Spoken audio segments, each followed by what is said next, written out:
Welcome back. Let us get into a season preview on the Columbus Blue Jackets, a team which, if any team may not be done, Florida's likely done now with Duclair, but there's still the possibility that they add something. But Columbus is in the mix right now for some of the bigger name free agents that are still out there.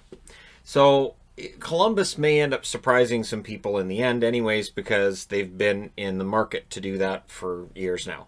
97 points in 2017-2018, 98 points the year after, and last year it prorated out to 95 points.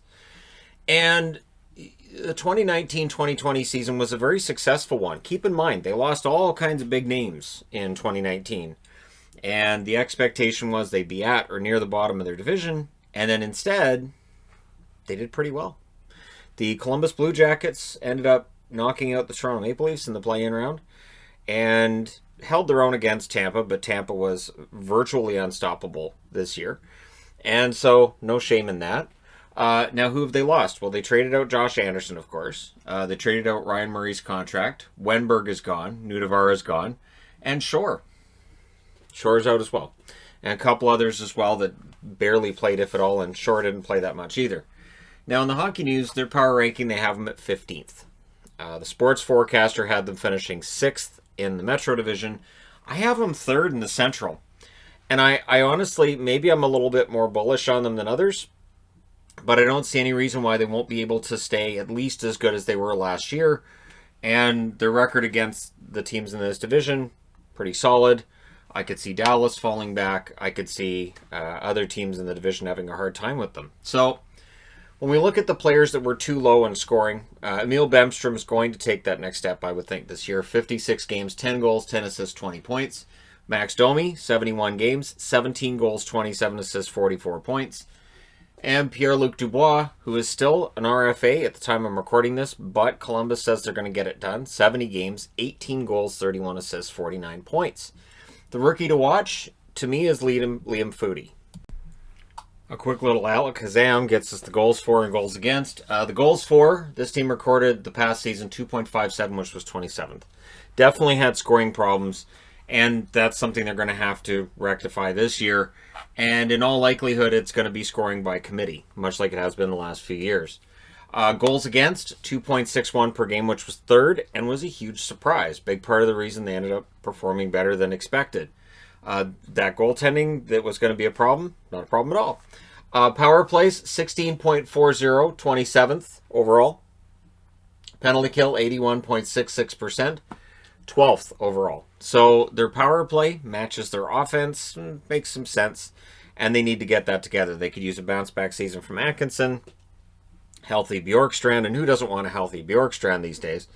And then their big additions, they'll be looking to Max Domi. And Max Domi is being penciled in for top 2 center role. We'll see how it goes for him. He had his struggles in Montreal last year. I do have him as one of the guys I'm looking for a bounce-back season for. And we'll see. I would think that over 56 games, if he records 44 points, they might be happy with that. If he records 30, they'll be less than happy. And Koivu, solid addition for them from Minnesota. I think Mikko Koivu is a nice 4th-line center for them. And I did put underneath that maybe more. We may see more additions to this team than what we've seen already. And so we'll see whether or not the amount of cap space they have left, if they spend any of that on the remaining UFAs on the market. Their core 6 currently, you know what? I got Texier as a core 6 guy. I like Alexander Texier, and I think he's going to be a guy going forward. Remember, these are your younger players. Dubois, solid, absolutely solid. And again, as a contending team, I don't know if he's a first-line center. It's part of the reason I think why they go out, they get Domi, and they want to convert him to a top 2 center. They are going to be a team that rolls 4 lines, and I'm not sure of the superstar prowess of Dubois, but we'll see.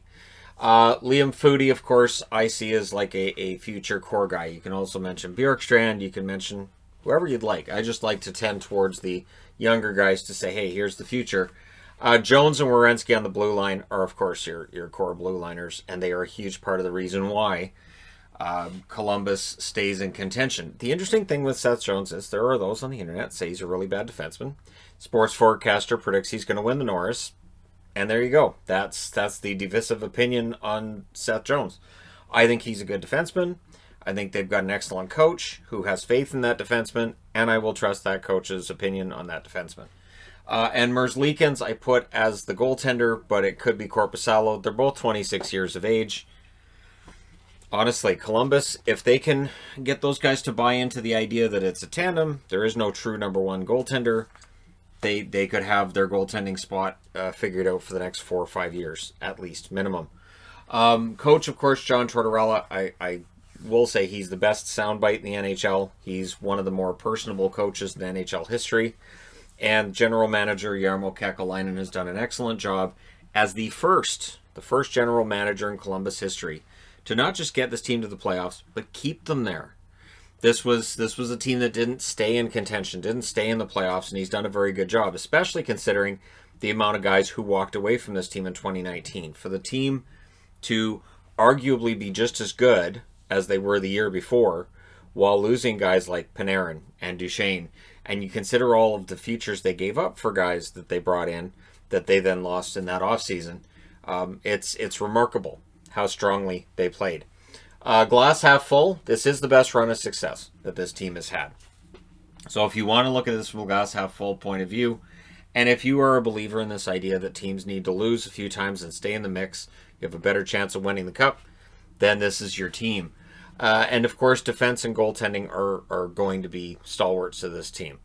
And whether it's Kekalainen, whether it's Merzlikins, and I thought Kivlenix played well. He had an .898 save percentage in the appearances he had last year, which is below average, but I thought he played pretty well. His numbers, I'm pretty sure the last couple of games his numbers fell off a bit, but again, I don't know how much we see him, but teams have to carry 3 goaltenders, so I think he's going to be the third. Now, if you're glass half empty, the one caveat that I have with Columbus is I don't think they have a true superstar. They have some very good players. Dubois is going to be good for a long time to come. Liam Foudy, I think, is going to be a really solid player. But is there a superstar? Is there somebody like, Buffalo has Jack Eichel, and you have McDavid, and you have Matthews, and you have Pettersson out here in Vancouver? I don't know that Columbus has that guy. Maybe it becomes Dubois. Maybe at some point Dubois takes that next step, like, for instance, McKinnon did. Nathan McKinnon's, huge breakthrough where he became a massive superstar seemed to come out of nowhere. And maybe Dubois can be that next guy, that his numbers are okay, they're pretty good, he's the number one center, and then all of a sudden it just explodes for him. Maybe. But that is the one thing with Columbus, that while they roll their 4 lines, they have 6 really good defensemen, and their top 4 is, fantastic. I don't know that they have that one superstar player that can raise his game and drag the team along with him. Next big hype, I went with a goaltender, Denil Tarasov. So we'll see whether or not Tarasov ends up being the guy for Columbus at any point in the near future. This is a goaltending factory now, and Tarasov is seen as likely the best young goaltender in the system, and at some point he may push this team, so they have to get rid of either Elvis or Korpisalo. I'm not sure which one you trade. Probably Korpisalo, but Tarasov will do his best to make sure that they have to make a decision sooner or later. I'm going to say probably 2 years from now before they'd have to make a decision on that. But yeah, Tarasov, really solid numbers to this stage. He could push for an NHL job soon. Now, their record throughout the season, this was mediocrity. Mediocrity. I was going to say mediocre, and I thought, no, I'll say mediocrity, and then it came out mediocrity, so I made up a word.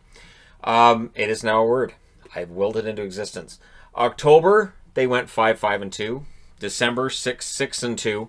So there you go, 11-11-4. And it was so bizarre. They just couldn't get over 500. They weren't quite falling far below 500. They were kind of middling. And then in December, they were 7-3-4. So again, they win 7 out of 14 games. So they're still kind of middling, and they're okay. But in January, they went 9-2. So how they end up, getting that series against Toronto is that 9-2 month in January. If they'd been 500 or mediocre that month, they would have been a much lower seed, and who knows what might have happened then. February, they were 4-5-6, so they went right back to mediocrity, and in March, they were 2-1-1. But, while this ends up being mediocre, what we remember is, of course, they knocked out Toronto, and then they went on and they lost against Tampa, and there was that massive game against Tampa where Korpisalo saves, what, 375 shots or something like that. It was ridiculous. It went on forever, and it was a fantastic game. It was really solid. Sometimes those really long games can be hideously boring to watch. That one was not. So Columbus, feel-good story coming out of that. We'll see if they're a feel-good story this year, because their record against teams in their division, not too shabby. They were 3-0 against Carolina last year, 1-0 against Dallas, 3-0 against Detroit, 0-0-2 against Chicago, 2-1 against Florida, 0-0-1 against Nashville, and they were 0-0-1 against Tampa. So their overall record against teams in their division, 9-1-4. So they only lost 1 in regulation against these 7 teams. That's impressive. And that's all they have to worry about. They don't have to worry about Pittsburgh or the Capitals or the Bruins. This is a team that could very well surprise some people. That's why I have them 3rd in the Central. I've gone back and forth on 3rd or 4th. I can't see them being lower than 4th. But this is going to be an interesting team to watch. Columbus Blue Jackets, I think they should be a playoff team for the 4th straight season, and that's remarkable.